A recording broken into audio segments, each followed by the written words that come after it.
Welcome to the Headshots Podcast with Dr. Nicole, a 1-hour conversation on mental wellness to improve your look and outlook. During the show, we will talk about a variety of topics which impact you from the inside out. Each show is designed with 3 parts: lights, camera, and action. In our lights segment, we will shed light on a topic around a mental health concern. In our camera segment, we will focus on that mental health concern, educate, and raise awareness. And in our action segment, we will give 3 steps to improve your look and your outlook. So join us for the Headshots Podcast with Dr. Nicole.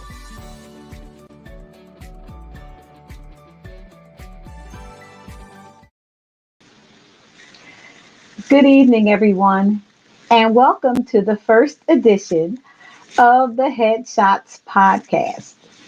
My name is Dr. Nicole Johnson. I'm a licensed professional counselor. I'm an addiction specialist, and I'm a trauma professional with over 20 years experience in the behavioral health field in the city of Philadelphia. I have learned and I have experienced mental health through the persons that I have worked with in the field. I teach mental health counseling as an assistant professor, and I thought that Headshots would be a great way for me to reach out to a larger community to talk about issues around mental health and mental wellness. Tonight's topic is going to address the issue of mental health stigma. We're calling it silent pain. There's so many people in our world, in our country, maybe right next to you, that are dealing with mental health issues. And a lot of times people may not know what to do, how to reach out. They may not even understand the very symptoms that they're experiencing. So tonight on Headshots, we're going to take lights, camera, and action on the topic of mental health issues and the stigma of mental illness. According to the World Health Organization, 1 in 5 people are impacted by a mental health disorder. Most common disorders are depression and anxiety. To our viewers tonight, I want to say that we're going to talk about these topics and we're going to delve in to some of the symptoms. We definitely do not want to go full force into a diagnosis because this is not the right platform for that. But we're going to give you some signs and some symptoms, some things to look for that will give you information to know that maybe it's time to go and receive a checkup. So please like, please share. Thank you for joining me. Thank you to the replay audience. I really appreciate you coming on and being with me for this edition of Headshots. 1 in 5 people. That's a lot of people in the world that is dealing with mental health diagnoses. According to the World Health Organization, 264 million people around the world has a mental health diagnosis. 264 million. That's a large number. And so mental health concerns is a public health issue.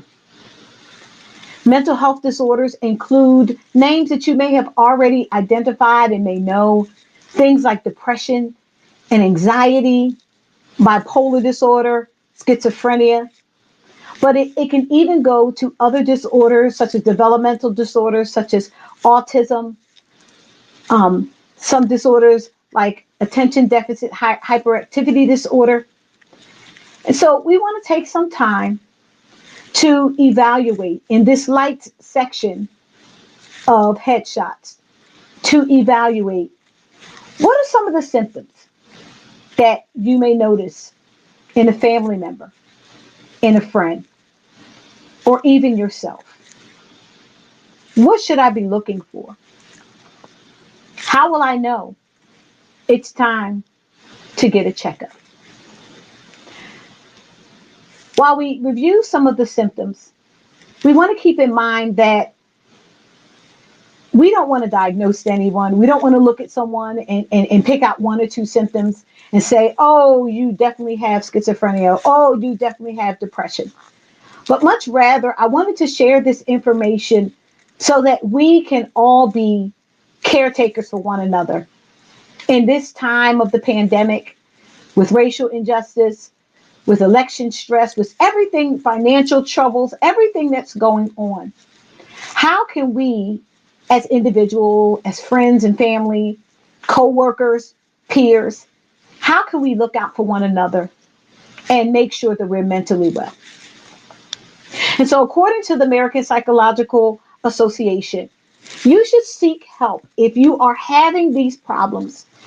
And if these problems are lasting more than a couple of weeks, if these problems are interrupting your ability to do your daily activities, such as wake up in the morning, take your shower, get your meals prepared, if you're not able to go to work or school, if it's impacting your relationships with family and friends, if you're finding yourself not as interested in the activities that you usually love to do, then maybe it's time to get a checkup. So let's talk. Let's shed some more light on some of those symptoms. If you're having trouble sleeping, and let's say your sleep is now interrupted where it wasn't before, or maybe you're one who just slept a couple of hours and now you're finding yourself sleeping all the time. If there's been changes in your appetite, whether you are eating more or eating less, and if there's some type of change in your personal care, those are symptoms that you possibly could be experiencing a mental health disorder. If there's rapid and dramatic shifts in your emotions, let's say you're happy one minute and sad the next. Let's say you find yourself angry all the time. Let's say you are not able to really deal with the emotions that you feel. Maybe it's time to get a checkup. A lot of us are social people, and the pandemic has impacted our ability to be social. So there may be times where you used to enjoy being around family and friends, and you used to go out, you used to be able to talk on the phone with someone that you love.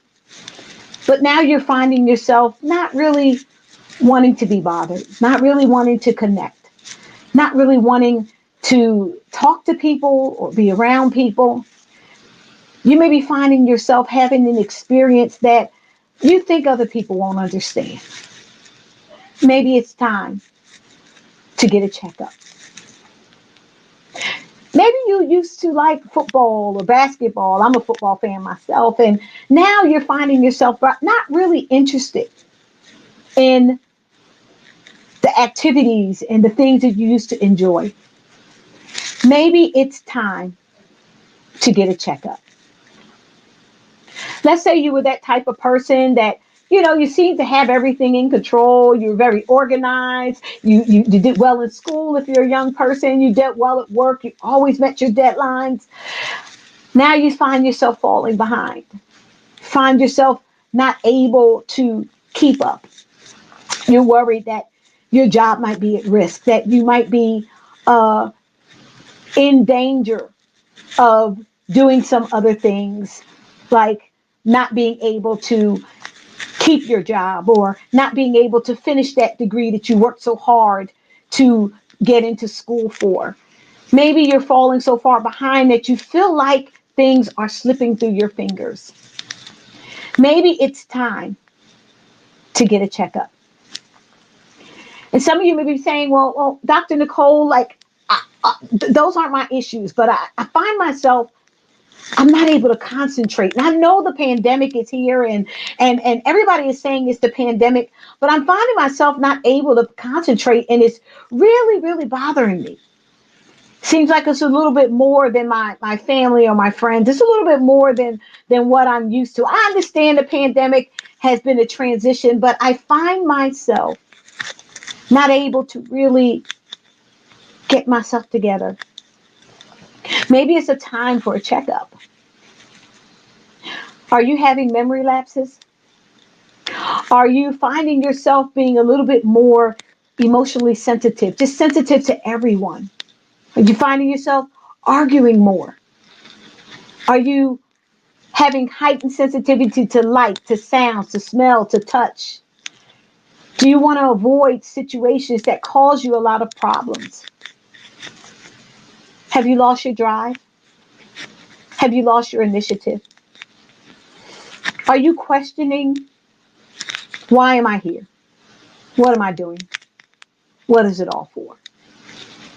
While some of these responses to the pandemic may actually be common amongst those who are experiencing this pandemic, we've never been through a season like this before. But if these symptoms that I have outlined are occurring right now in your life or in a loved one, maybe it's a time for a checkup. Sometimes we don't want to talk about mental health issues. There is such a stigma around them. And we need to understand that mental health is a part of physical health. Mental health is health in our mind, health in our brain, health in our overall being. And a lot of times we talk to people and we say, have you gotten your checkup? Have you gone to the doctor? Have you seen and checked in on how your arm is doing, how your blood sugar level, how your high blood pressure? But friends, let's begin to encourage one another to go check in and see how our mind is doing. How is your brain doing today? How are your thoughts doing? How is your energy level? Maybe you need a checkup. So there's so many people experiencing mental health issues, and I gave you some outlines and some things to look out for. If you're not able to get up like you normally would, if you're not able to do the activities that you are used to doing, it's time to get a checkup. And so many of you may be saying, well, Dr. Nicole, I I think I'm okay. I think I can manage it. I think I'm going to be fine. Everybody's going through something right now. The pandemic is here and, everybody's going through something. But the question is something that you're experiencing right now something that's just going to go away in time? Or is it something that needs the attention of a trained professional? Someone that can help you through this time and can help you to wellness. So, what I would like to do is really talk to you about the stigma.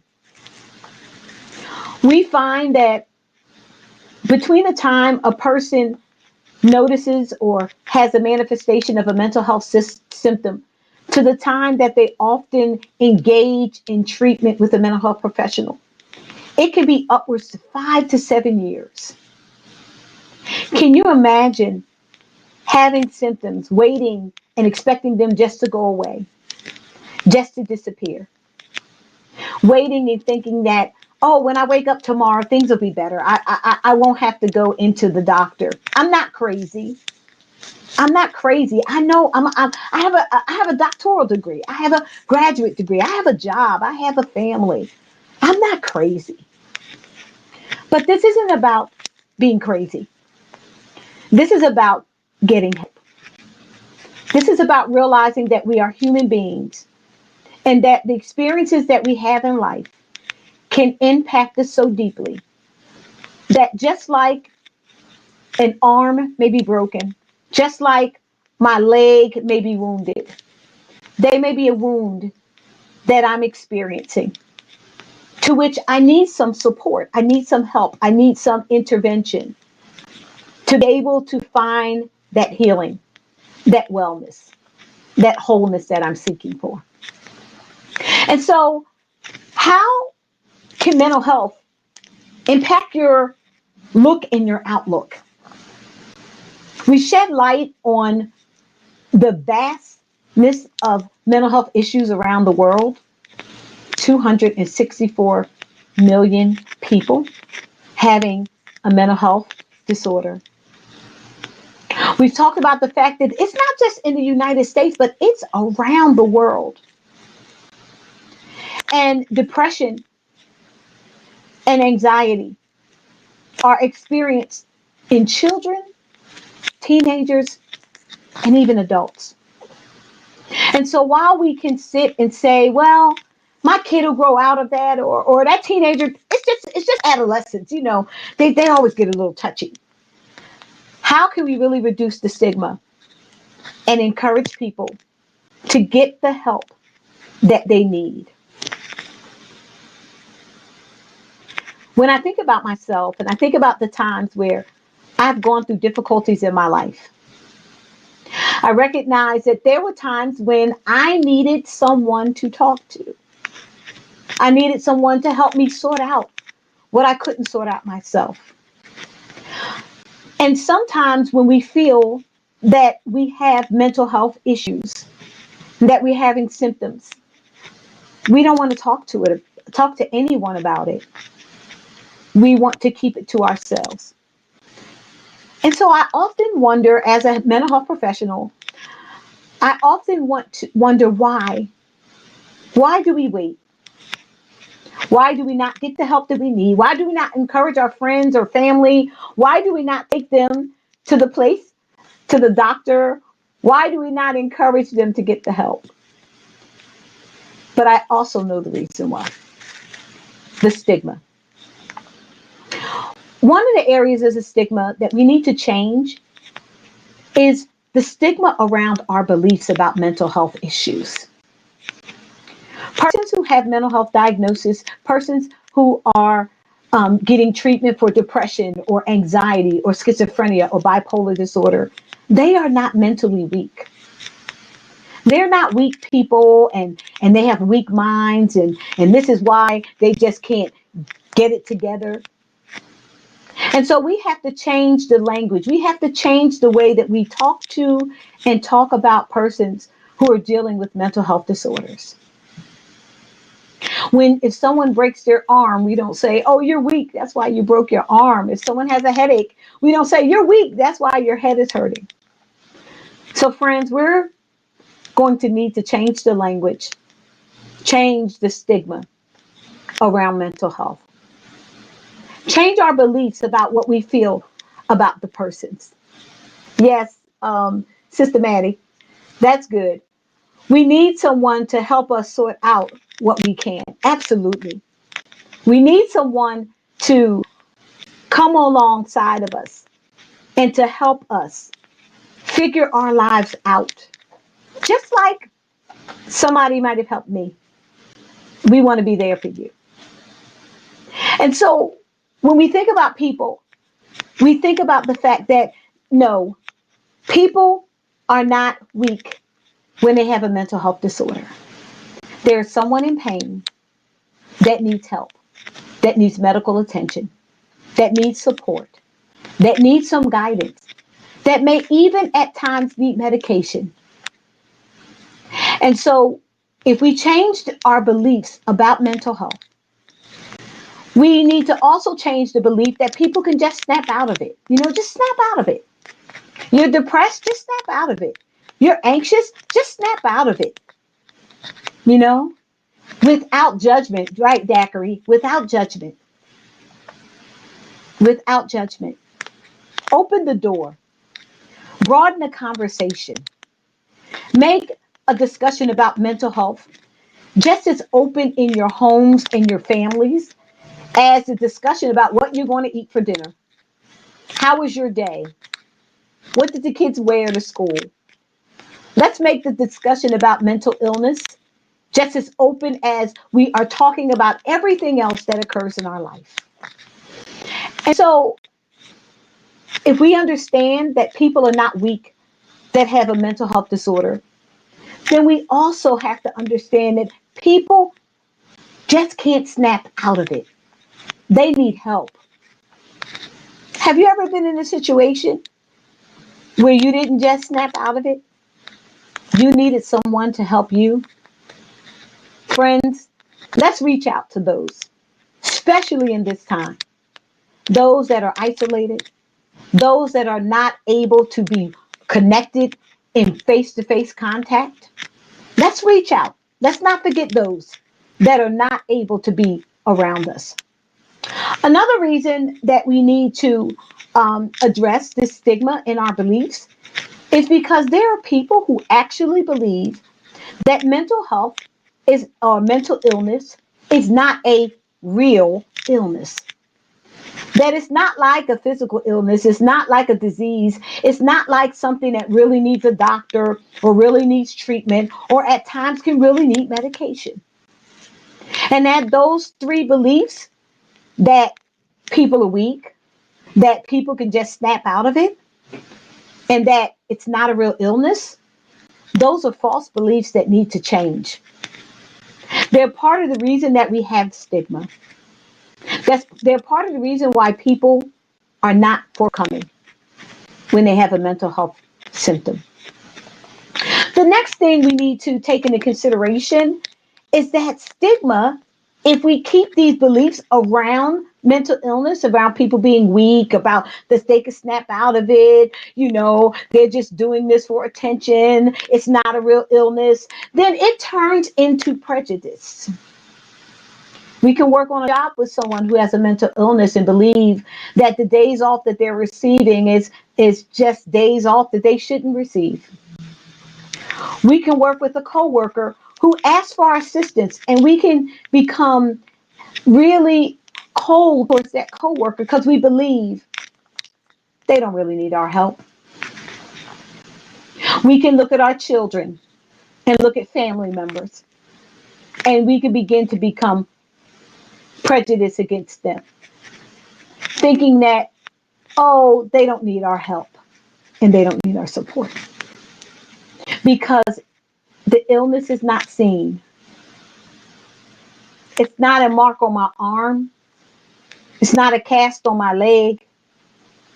It's not a band on my wrist. But mental illness is an illness that is not seen to the naked eye. I can't look at you initially and say, oh, you have whatever disorder. But as I connect with you, as I watch you, as I notice the symptoms and the signs, then I can know that mental illness is a real illness. And so, therefore, friends, we can't discriminate against those who are dealing with mental illness just because we are not able to see it. We don't see a mark. They don't have a sign on their head saying, I have a diagnosis of depression or schizophrenia. And so, with that, stigma begins to turn into prejudice. And we are prejudiced against people because we may not believe what the person is actually saying. When the person is saying, I can't get up in the morning, I can't get up out of bed, we may actually believe that that person is lying, that they're not telling the truth. And friends, this is not the way that we should engage someone who is thinking about mental health, who is dealing with mental health. We need to connect with that person and we need to make them feel open and accepted, even in their challenges. And what happens when we don't change our beliefs about mental health issues and when we allow the stigma to turn into prejudice is that that stigma turns inward to the person who has a mental health disorder and it becomes a self stigma. So that person who is having these symptoms of mental illness who is noticing that something is not the same, who is feeling that they wish they had someone to talk to about it. Now they begin to feel negatively because they begin to question themselves. What's wrong with me? Something must be wrong with me because I can't shake it off. What's wrong with me? Something must be wrong with me. It's been 3 weeks now and I'm still depressed. What's wrong with me? I should be able to get over this. And what we need to understand is that persons who are experiencing mental health illness can begin to stigmatize themselves, meaning that they feel negative about themselves. They may believe that they can shake it off, but for some reason they're not good enough to shake it off. And that yields guilt, shame, and avoidance. And when that guilt, shame, and avoidance presents itself, it draws a bigger wedge. And now persons who need help and who should be able to connect with someone to get the help that they need around mental health issues is now sitting, questioning, and wondering, what can I do? There's no one there I can talk to. Do you know every year in the United States, over 40,000 people die by suicide? And we know that the majority of those who die by suicide have undiagnosed or untreated mental health issues.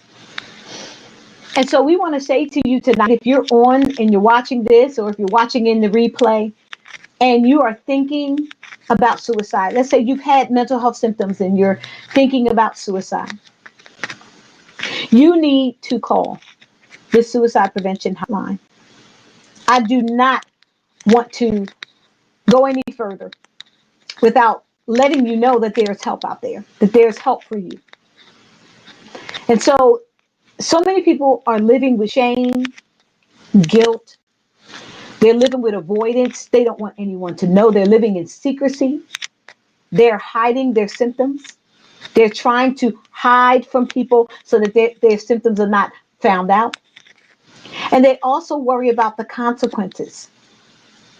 If I acknowledge that I have a mental health disorder, am I going to lose my job?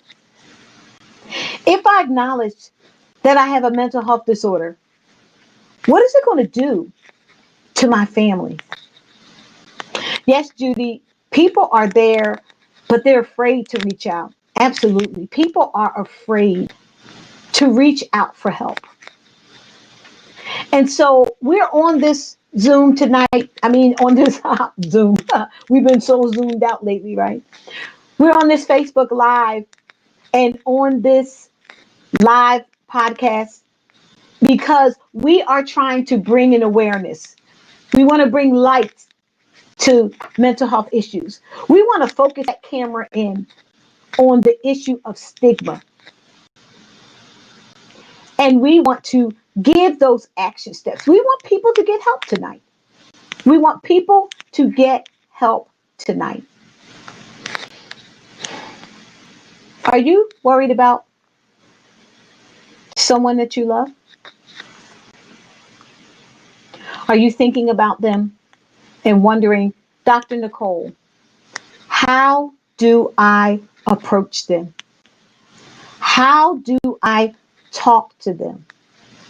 How do I start this important conversation? I'm afraid for them. I'm afraid for them. Yes, Tercel, there is help for you. There is help for you tonight. And so if you're out there and you have a loved one that you want to say, Dr. Nicole, help us, coach us tonight. Tell us how to start this conversation. It's as simple as me talking to you. Hey, friend. Hey, mom. Hey, dad. Hey, son. Hey, daughter. Hey, best friend. Hey, supervisor. Hey, coworker. I'm worried about you. I've been noticing lately that you're not in the live chats with us anymore. You haven't picked up my phone calls. You don't seem to have the enthusiasm you used to. I know we're all in this pandemic and we're tired of the back and forth and up and down and yes, things, a second wave is coming and it's overwhelming. But I'm noticing something and it's concerning me. Well, are you calling me crazy? No, I'm not. I don't think you're crazy. I think that there is something that we need to address. I think that there's something that we need to do. And friend, you may be scared, you may be afraid, you may be unknown because a lot of people don't know what to do when they are experiencing mental health issues. But you tell that friend that you'll be there to see them through the situation. I when I was thinking about doing this podcast and it's been on my mind for a couple of years, believe it or not. I thought about the number of times that I have been called upon, not in a professional arena, but people know that I'm a counselor. And the number of times that I have received calls about people who are experiencing mental health symptoms. The many times that family members have called and friends have called. The many times that I have had seminars and after the seminars, I've had people come up to me and say, my mother, my sister, my brother, my uncle, my aunt, my friend, my family, my child. And so in the many years that I do have done this and done presentations and done talks, I never end the talk or end my time at that event without people coming up to me. So what that tells me is that even though we have so many ways to get information out, there is still need for more. This topic is not a topic that can be overdone. The same way there's so much information on how to get rich, what to do. Oh, great. Thank you. Thank you, Rosho. Rashonda Pratt from the Rosho. She's an awesome woman. Thank you so much. I'm honored to have you here. Just so many people understand that this topic is valuable. This topic is not a topic that we are going to stop talking about because as long as we're living, as long as there's situations that are happening, as long as there are people who are dealing with mental health issues, we need to be talking about it. I don't want a child to die. I don't want an adult to die. I don't want someone to suffer. I don't want someone to feel like I'm all alone. And so, friends, we are here, and I am so glad that you're here. It shows your acknowledgement of this great topic. And so, let's deal with this shame. Let's deal with this guilt. Let's deal with this avoidance. Like I said, it has been birthed out of stigma. When we watch the language that we use when we talk to one another, if someone does something out of the ordinary or something that may be a little eccentric, we use words like they're crazy. This perpetuates, friends, the stigma. When we say, oh, you shouldn't go there, they're not going to do anything but pump you up with medicine. We are perpetuating stigma. When we tell people, and even to my believers and my loved ones in the faith community, when we tell people, all you have to do, that's it, just go up to the altar and it'll be all right, without giving some support, how, because some people need to know they believe it's all right, but how do I walk through this all right life? How do I walk this thing out? How do I walk it through? We need to provide that support. And I'm always reminded of the example of Jesus for those who are in the faith community. Whenever Jesus healed anyone in the Bible, he gave them instructions afterwards. He said, go your way and sin no more. Take up your bed and walk. Go show yourself to the priest. After he healed them, he gave them instructions of what to do next. And so, my friend, we will believe that people are going to be healed. If that's your faith belief, if that's your faith tradition, you believe people are going to be healed. But as they are seeking their healing, let's join in and get them to the support that they need. Get them to the help that they are needing. And so you've had that conversation, and now that person is engaging in mental health services. What else are you to do? You to be there, help support them. Even after they engage in treatment, they're still going to need you. They're still going to need family members. They're still going to need friends, whether that engagement in treatment is outpatient, where they may go once or twice a week to talk to a therapist, whether that engagement includes medication to help with moods or help with concentration or help with focus. Even if that intervention is a hospitalization, they're still going to need you, friends. They're still going to need me. They're still going to need all of us to be there after the engagement in treatment. And so I'm sitting here thinking about those persons who may be on this Facebook Live, on YouTube, on the venues where this is being showed. And even those persons who will listen to this podcast as we launch the podcast, the audio podcast. And I'm thinking about how, even though you may feel that I do have a mental health symptom, and even after you engage in treatment and now you're going to therapy, what happens when it seems like, Nicole, my road, it seems to be longer than other people?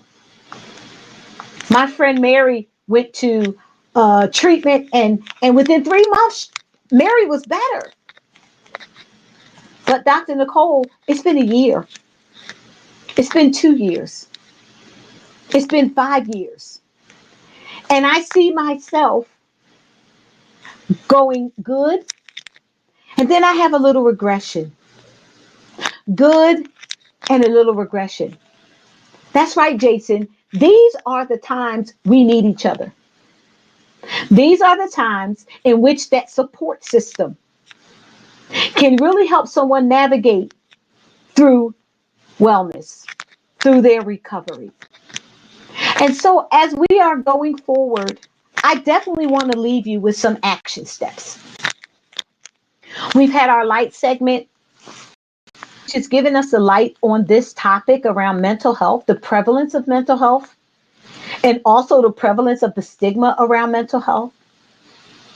And then in camera, we focused in on why is there so much stigma when so many people have mental health symptoms. Now let's move into action. What are we going to do? Whether you're watching live or in the replay, whether you come along this week, next week, or even when we launch the podcast, what action can we take not only to be a voice for those who are dealing with mental health symptoms, but also to be a resource and a support? The first thing we can do, friends, is change our thoughts. I don't know how many people have come in and come out. I don't know how many people are going to watch this, but I do know that you have a perspective when I say mental health disorder. Some type of thought pops in your mind, whether it is a thought of empathy, whether it's a thought of denial, whether it's a thought of hope and gladness. We need to reflect on what we think about persons who have mental illness, what we think about persons who are experiencing mental health symptoms. And we need to change our own personal narrative. Right, Madeline? Change our thoughts. Once we change our thoughts, friends, we will definitely change our language. We will begin to speak hope, begin to speak peace, begin to speak wellness. We will begin to encourage people to check in, to get the help that they need when they need it. And then as we change our thoughts and change our language, step number one is we're going to go into action. What is that action step that we're going to take after we change our thoughts and change our language? We're going to get those persons who have mental health issues to the help that we need. So action step number one is all encompass. It may sound like 3 steps, but this is a big step. Change your thoughts, language, and actions towards persons who have mental health issues. Change the way we engage. That's right. Go into action. It's time to move on this topic. Too long have we had people suffering in silence. Too long, to my friends that are here, too long have you been bearing that silent pain. Too long have you been without the help and the treatment that is available and that you need. So that's action step number one. I'm going to take an oath and I'm going to take a responsibility that I'm going to change my thoughts. When I see someone who I think has a mental health disorder, I'm going to change the way I interact with that person. I'm going to show love. I'm going to change my language. I'm going to change my language because too long, right, Eunice, too long people have been suffering in silence and in silent pain. The second thing I'm going to do is I'm going to encourage my friends and my family members and my loved ones and my peers and my coworkers and anyone I meet on the street not to struggle in silence. If you're on this live tonight, don't suffer in silence. You do not have to struggle alone.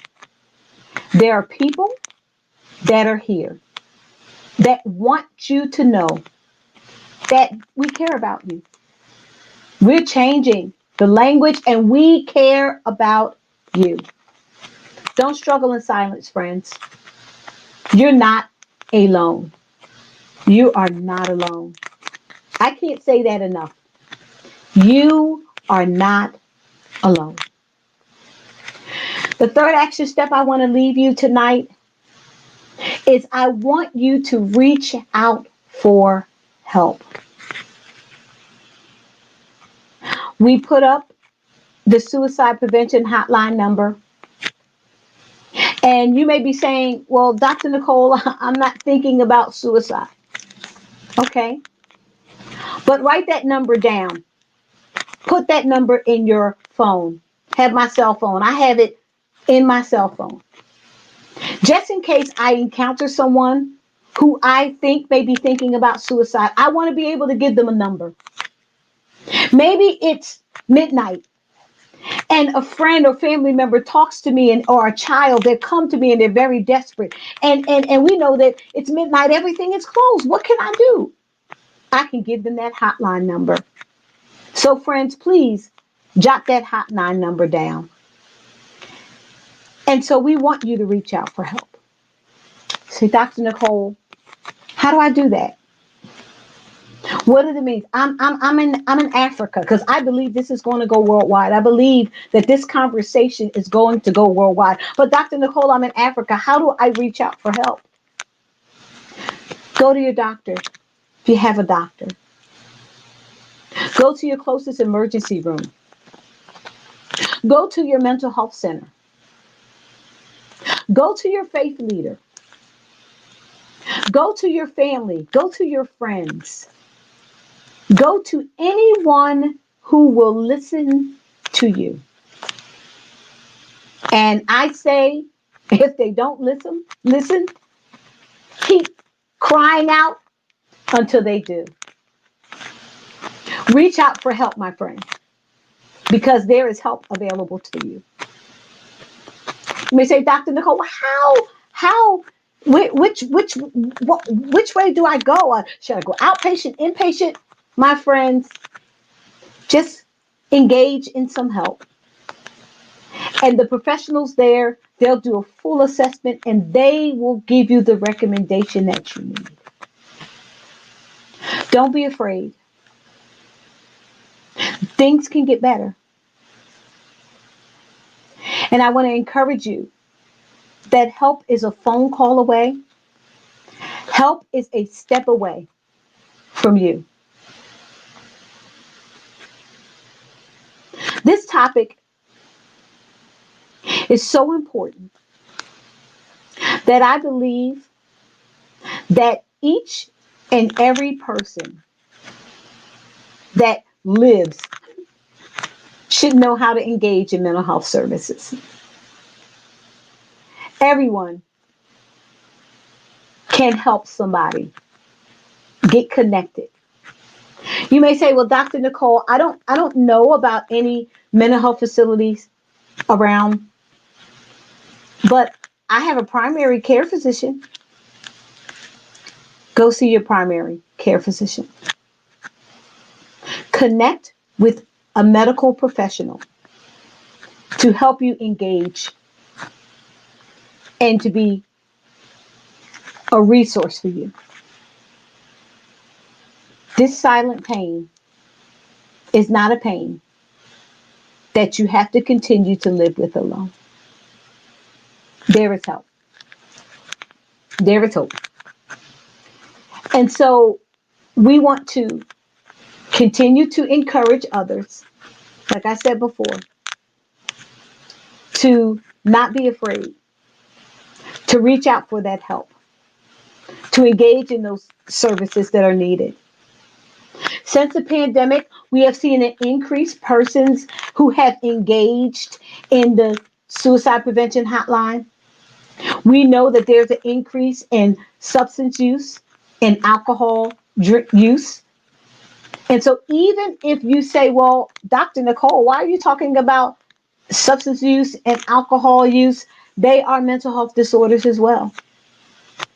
If you are a family member, if you are using drugs, whether they're over the counter, whether they're prescription drugs, whether they are illegal drugs, or whether they are legal drugs, and you are using them more than prescribed, more illegal, illicit and illegal drugs, if you're using them at all, but your over-the-counter medication or your prescription medication, if you are using them more than what is recommended, if you find yourself needing to take more to get the same effect, the same impact, if you're taking them for other reasons than what they have been prescribed for, or just to feel good, or just to relax, or just to calm down, or just to stop the racing thoughts, then my friend, you need help.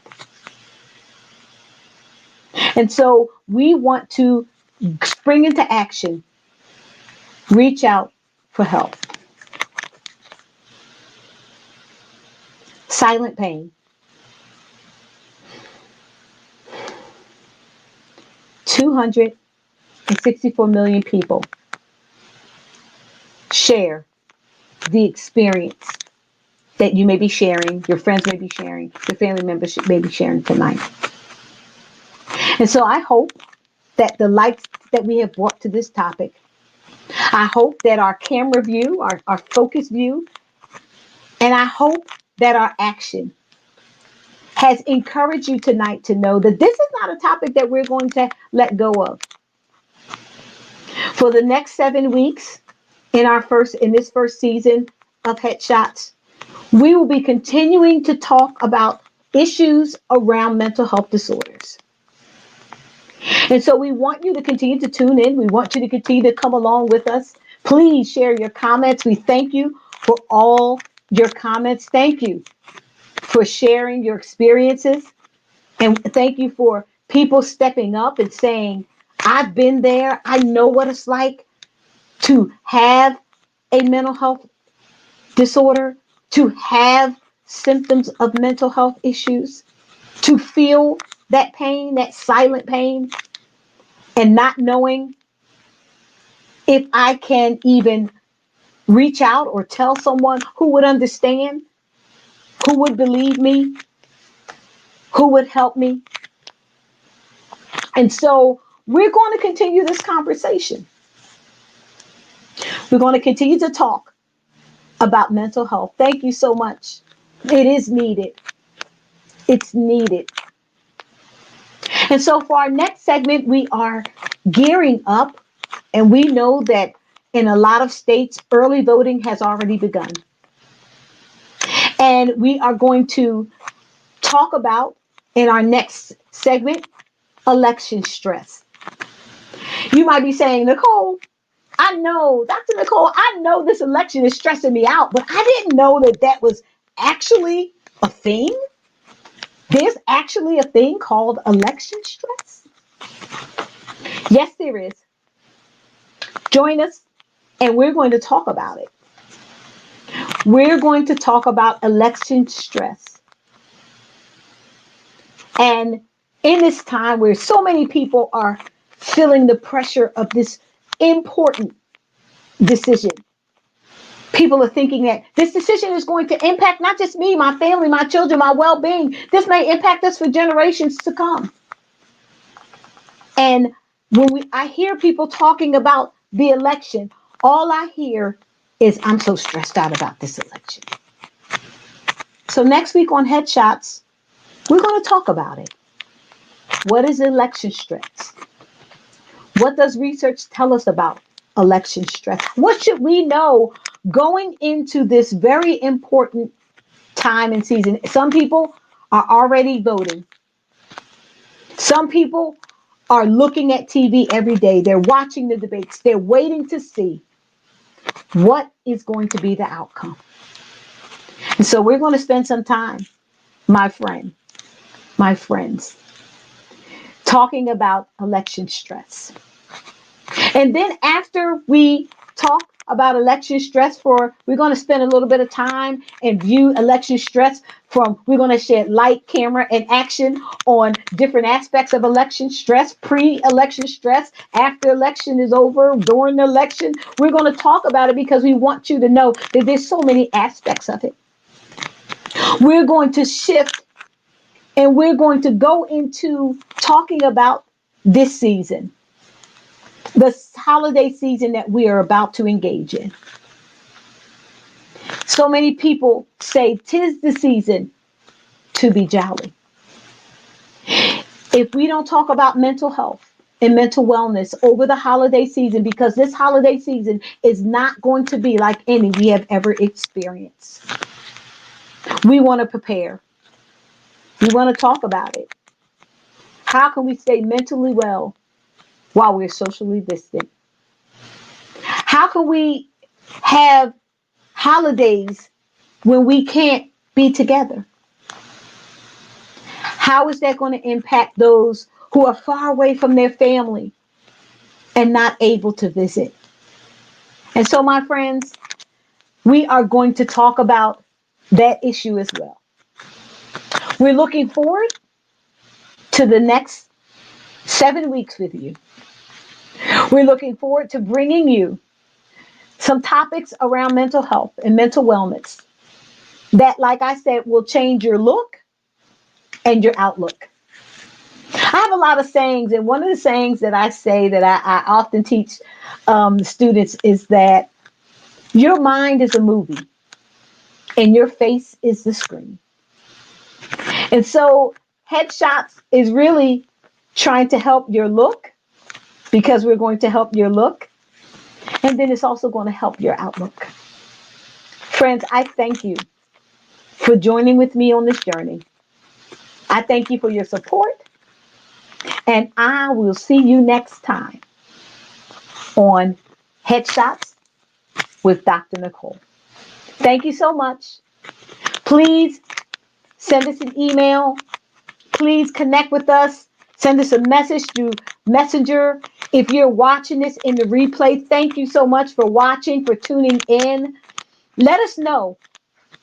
Let us know about this series. Let us know and give us feedback. We are wanting to develop the podcast that really speaks to you, that gives you the support that you need for your mental wellness. I have ideas. And I think they're pretty good ideas, but I want to serve you. I want to be there every step of the way. And so I'll see you next week, next Friday night at 6 p.m. on Headshots with Dr. Nicole Johnson. Have a good evening.